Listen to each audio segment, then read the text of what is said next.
All right, we're going to pick back up in our study of Revelation. We're going to be in Revelation chapter 9 today, but I want to just sort of remind you where we're coming from.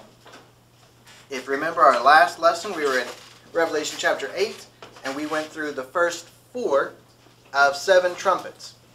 And so, just like when we went through the seals, there was kind of a separation between the first 4 seals and the last 3. You may remember that. The first 4 seals were each announced by one of the 4 living creatures. And then we moved to the 5th seal. There was a little bit of a different tone to it. We have kind of the same thing going here in the trumpets. We had the first 4 trumpets in chapter 8. And if you recall from 2 weeks ago, chapter 8 ended with this ominous statement. It says that an eagle cried out, "Woe, woe to the inhabitants of the earth, because of the remaining blasts of the trumpet of the 3 angels who are about to sound."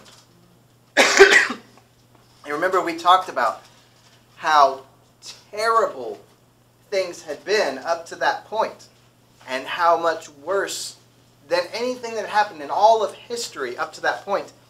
And then we hear this warning that, okay guys, now things are about to get bad. And so we really know that some really crazy stuff is coming. And so let's go ahead and jump into it.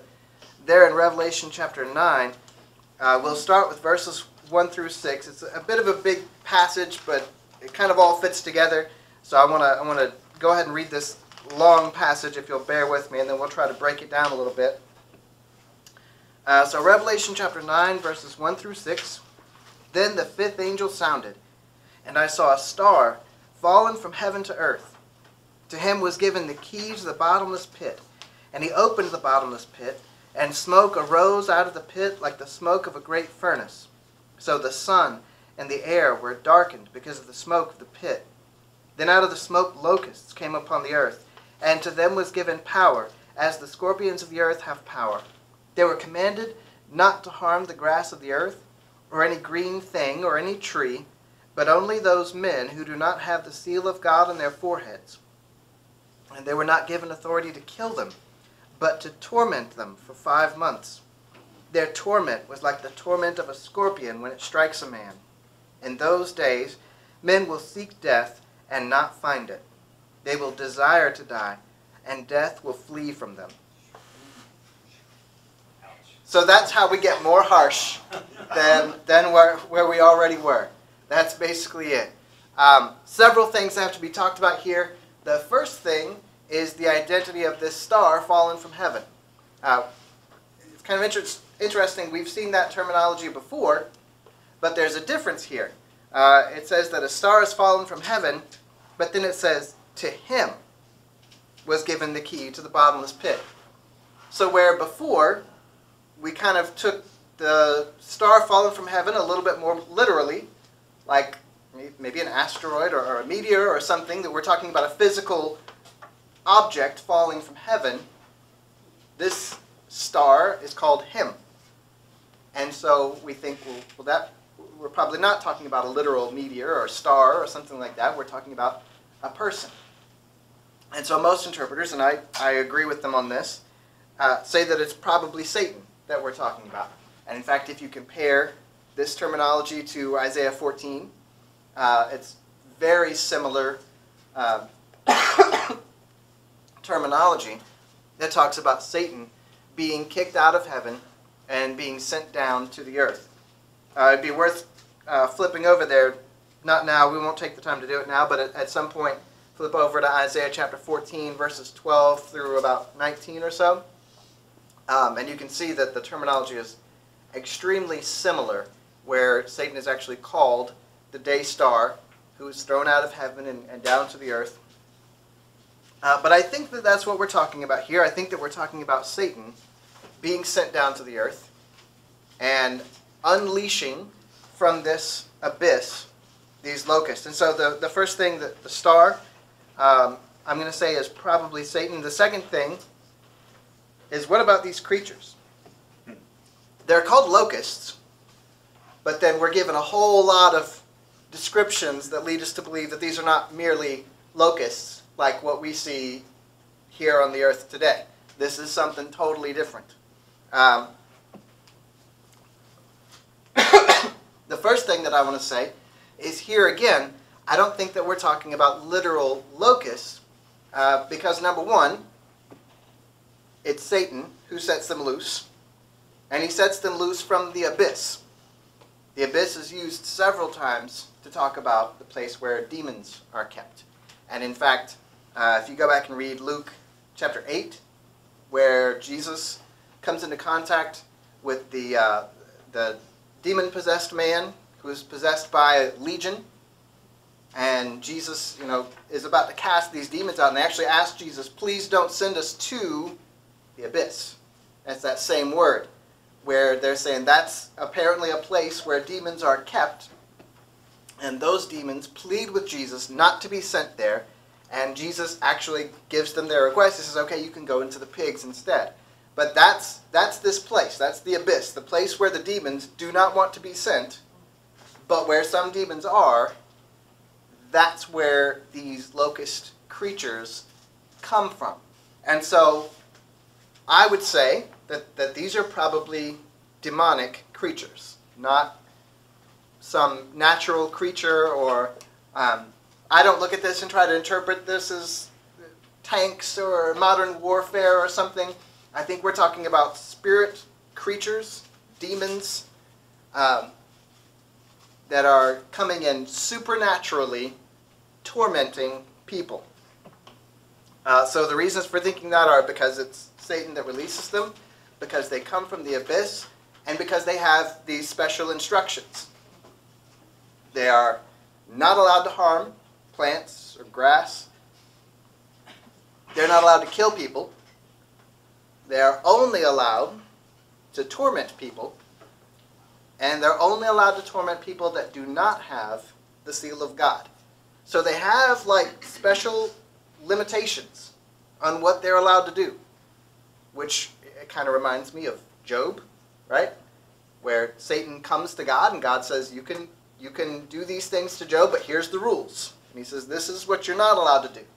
You're not allowed to harm his health, or you're not allowed to take his life, or and he sets rules where Satan can torture Job, or inflict these trials and sufferings upon Job, but only to a certain line, and that's what these creatures are given. They're given lines of what they're allowed to do, limits. And so I think that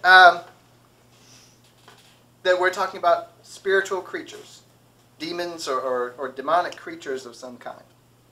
And then the third thing from this passage is to point out the protection of the ones that are sealed. This, again, comes to a transition in these judgments. Until now, there hasn't been a distinction between some people on the earth are going to suffer for this and some people aren't. But this one, there seems to be a dramatic change. We saw this in chapter 8, where the eagle cries out, woe to those who are still going to suffer, and these next trumpets, these are going to be real bad. And this, here's this thing, here's this terrible judgment that comes down. But we also see this in the fact that this one, for whatever reason, is the one that God says, I'm not going to allow those that have been sealed to suffer this one. These creatures, they are not permitted to attack anybody that's been marked by this seal of God. And this brings up some interesting questions. It brings up some interesting theological discussions. If we come to this thing we've played with here and there about pre-tribulational rapture or post-tribulational rapture, this is one of those where for the pre-tribulationists, this one kind of is easier to explain, because it says, well, the Christians have all been removed from the earth, and God has sealed these 144,000 Jews, and so they're protected, and everybody else is going to suffer under this. For the post-tribulationists, you have to go, well, does that mean that there are Christians still on the earth who are subjected to these demonic creatures? And that, as far as that's a good question. That's a fair question. I'm not sure.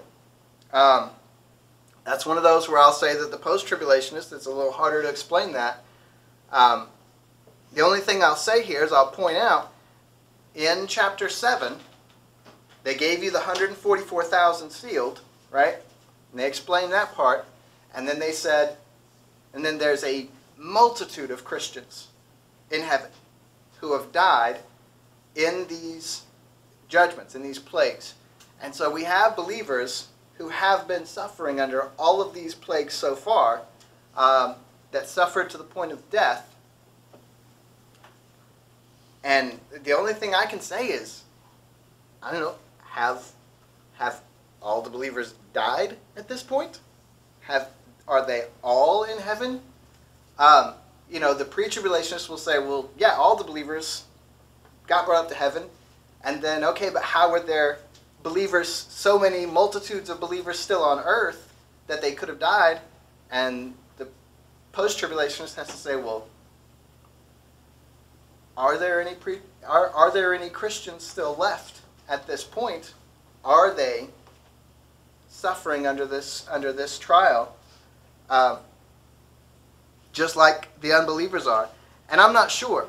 This is where a lot of interpreters come back to that. They want to revisit that 144,000 and say, well, maybe that's just a generic term for believers.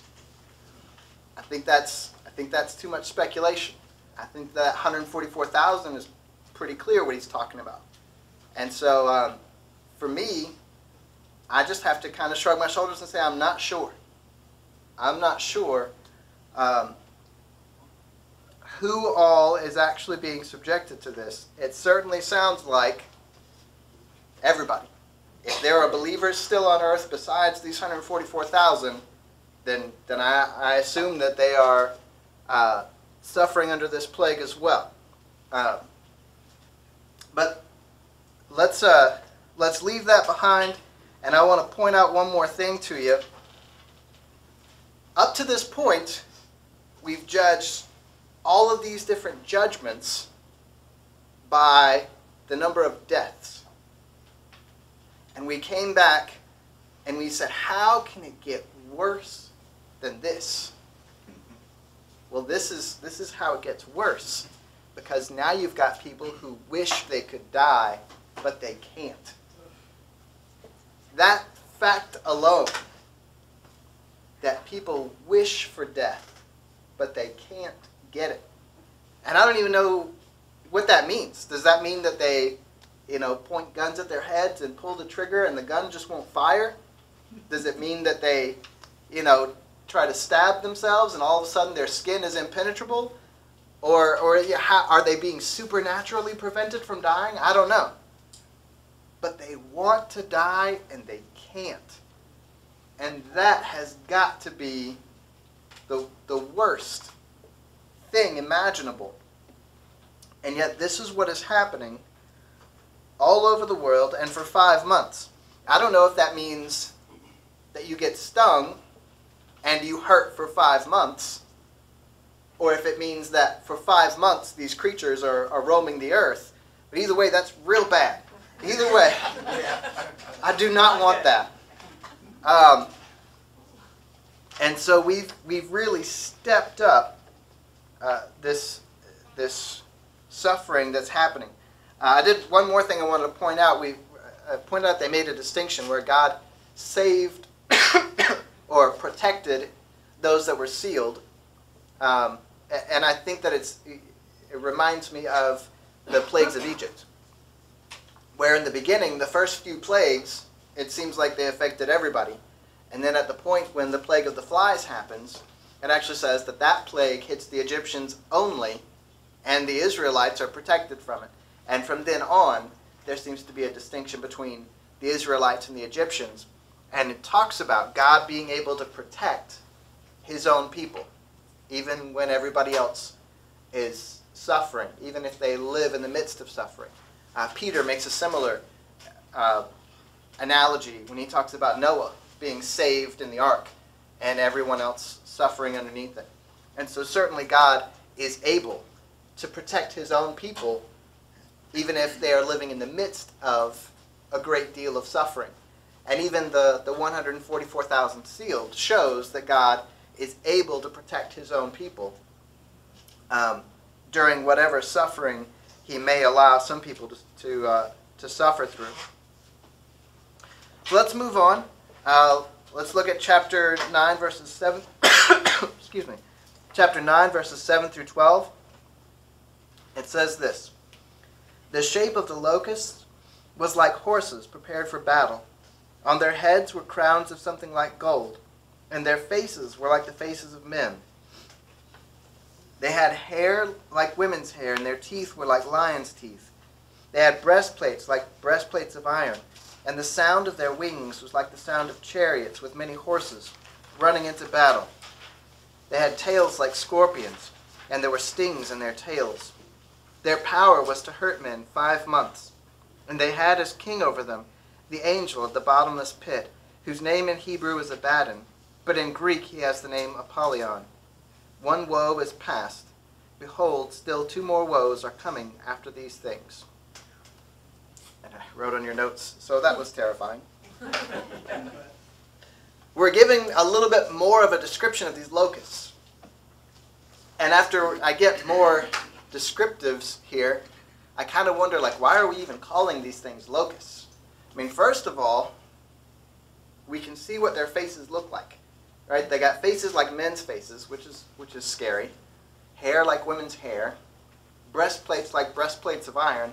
But one thing that strikes me is that if we're talking about locusts, you can't really see their faces very well. I don't think we're talking about locusts. I think we're talking about locusts. When it says they look like horses, I don't see anything in their description of what they look like that seems like a horse. I think we're talking about locusts-looking creatures the size of horses. I think we're talking about some monster creatures that have they have wings, like locusts apparently. They have faces that are big enough that you can see what their facial features look like. They have teeth like a lion, which again means it's got to be a large enough creature. John is just looking out into the world and seeing he can see their teeth and tell that they look like lion's teeth. These things are big. These things have big, large man faces with lion teeth. And that is absolutely terrifying. But they have these, they give us these descriptions, and they have as their king the angel of the bottomless pit, whose name in Hebrew is Abaddon, but in Greek he has the name Apollyon. Both of those are the Hebrew and Greek word for destroyer. Somebody's phone is excited about that. And so Satan here is called the destroyer. He goes by many names at many times. But here, he's known by what he really is. He comes out to destroy and to torment and to make everybody's lives miserable. And so as I've said in the notes, all these things reaffirm my beliefs that we're not talking about anything we've ever seen before. These creatures are not, I don't see in this some type of weaponry that we haven't seen before or some type of new technology. I don't see any kind of natural creature that we've seen before. I think we're talking about a spiritual, demonic creature with demonic abilities and powers. And I think we're talking about some of the scariest things that we have ever seen. And this is why it deserves the title of the first woe. And so we'll go on to verses 13 through 19 and talk about the second woe. Then the sixth angel sounded, and I heard a voice from the 4 horns of the golden altar, which is before God, saying to the sixth angel who had the trumpet, "Release the 4 angels who are bound at the great river Euphrates." So the 4 angels, who had been prepared for the hour and day and month and year, were released to kill 1/3 of mankind. Now the number of the army of the horsemen was 200 million. I heard the number of them. And thus I saw the horses in the vision. Those who sat on them had breastplates of fiery red, hyacinth blue, and sulfur yellow. And the heads of the horses were like the heads of lions, and out of their mouths came fire, smoke, and brimstone. By these plagues a third of mankind was killed, by the fire and the smoke and the brimstone which came out of their mouths. For their power is in their mouth and in their tails. For their tails are like serpents, having heads, and with them they do harm. The sixth trumpet and the second woe is one of the more difficult sections to interpret so far, in my opinion. And here's why. Because you have a clearly spiritual beginning. We have the four angels are called, they've been bound at the river Euphrates. And it says that they have been bound for this specific hour and day and month and year. So this is right down to the moment. Like, right now, these angels are bound at the river Euphrates, and they're going to be released at a specific moment. Again, we're seeing, I think, a transition to where things are getting very serious in this tribulation. The intensity meter is being dialed up a notch, and this is a specific moment that God has planned for a very specific time for the release of these four angels. And then, but we have this transition that goes where it tells us the four angels are released, and then it just starts talking about the army. And there's no description in between. How did we get from four angels to a 200 million man army? And so, what a lot of interpreters have done, and what it makes sense to me, is to say that these four angels went out and instigated a war between men.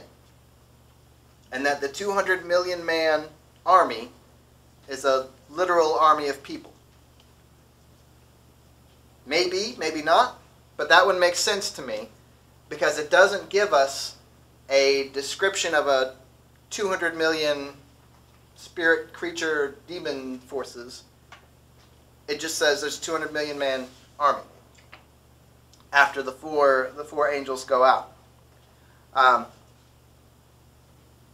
And so we have this 200 million man army.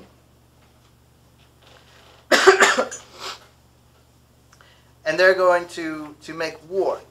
And this 200 million man army wipes out a third of the population of the earth. Now, if we're keeping track, we had the fourth seal, which took out a fourth of the earth. And now, of the people that are left, we've taken out a third of the earth. If you add those two together, that makes half of the population of the earth between just the fourth seal and the sixth trumpet. If we don't count any of the other judgments, we've taken out half the population of the earth. So, again, we return to this idea that the human race is not surviving this tribulation. It's going to kill all of us. Just like Jesus said, if he didn't end it early, it would have killed all of us.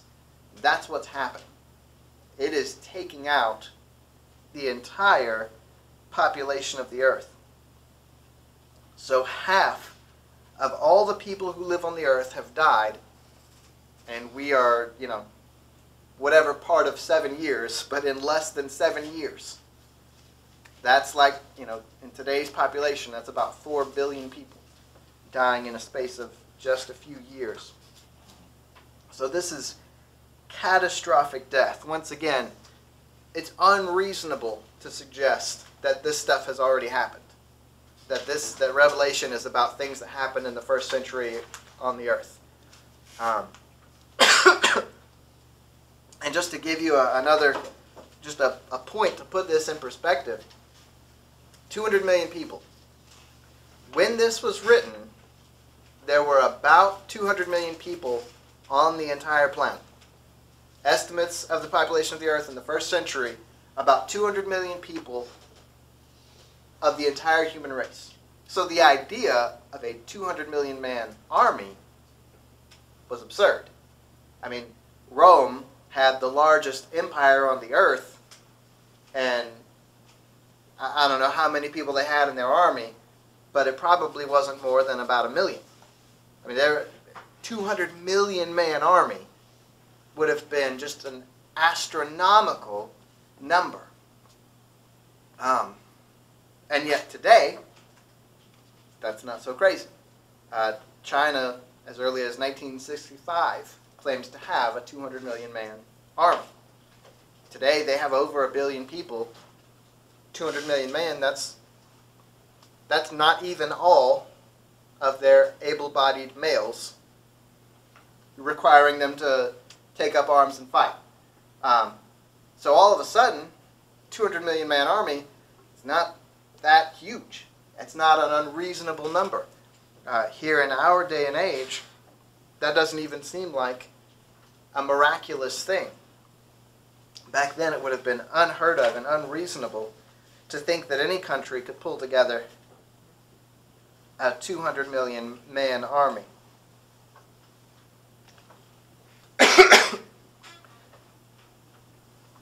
But here we have it, and we use this army to take out 1/3 of the population of the entire earth. Thank you.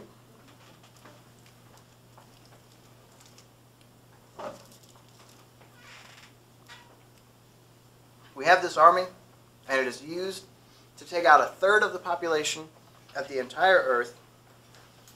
And yet, what is maybe the most unbelievable part of this whole thing is what we read in verses 20 and 21. It says this: "But the rest of mankind, who were not killed by these plagues," keep in mind, this is half the population of the earth. So half the population dies, we got half the population left. What are they thinking about all this stuff that is going on? "They did not repent of the works of their hands, that they should not worship demons, and idols of gold, silver, brass, stone, and wood, which can neither see, nor hear, nor walk. And they did not repent of their murders, or their sorceries, or their sexual immoralities, or their thefts." That's some stubborn people.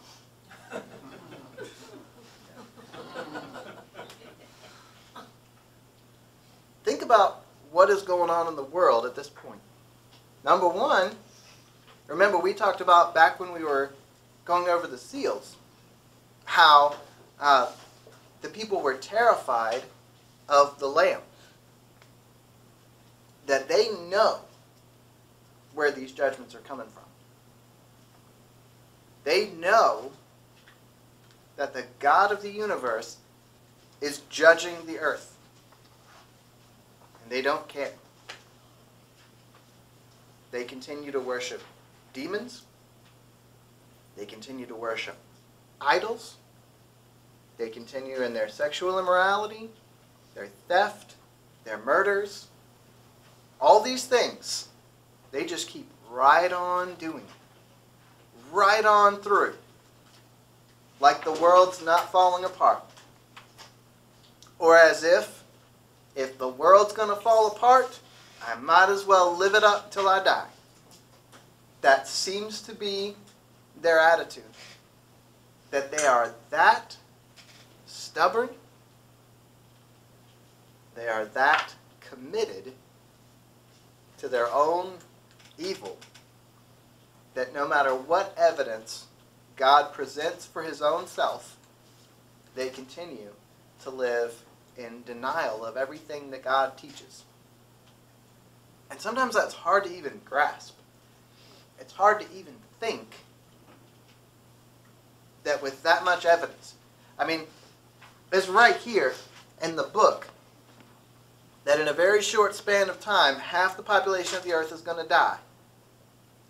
How can somebody live through that? Never happened in the history of the human race before, predicted in this book that was written 2,000 years ago. How can somebody live through that and still deny God? How many people will pick this book up, read those lines in Revelation 9, verses 20 and 21, and not see themselves as these fools who refuse to repent and follow God? And yet, we know that they will. We know that people will be that stubborn. We saw it in Jesus' day when he brought Lazarus back from the dead. And Lazarus is walking around talking to people that knew he was dead, people that mourned his death. And he's telling them, Jesus brought me back to life. Jesus is the real deal. And the Pharisees know that that's true. They know Jesus brought him back from the dead. And what do? They say, we got to kill Lazarus because he's telling people to follow Jesus. Right up with all the evidence in the world that Jesus was real. They still deny, they still fight, they still try to crush belief in Jesus. And they end up, of course, murdering Jesus himself, despite the fact that they know he has brought somebody back from the dead. And it just goes to really show you the heart of mankind. That we're all stubborn. That we'll believe what we want to believe if it allows us to live the life that we want to live. And we kind of have to be mindful of our own hearts and the hearts of the people around us as we go out and as we tell the gospel, as we try to share with people how they can go to heaven. We got to keep in mind, some people won't listen no matter what. But we still have a job to do. We still have to preach the gospel and live this example and do our job to make sure that people know how they can be saved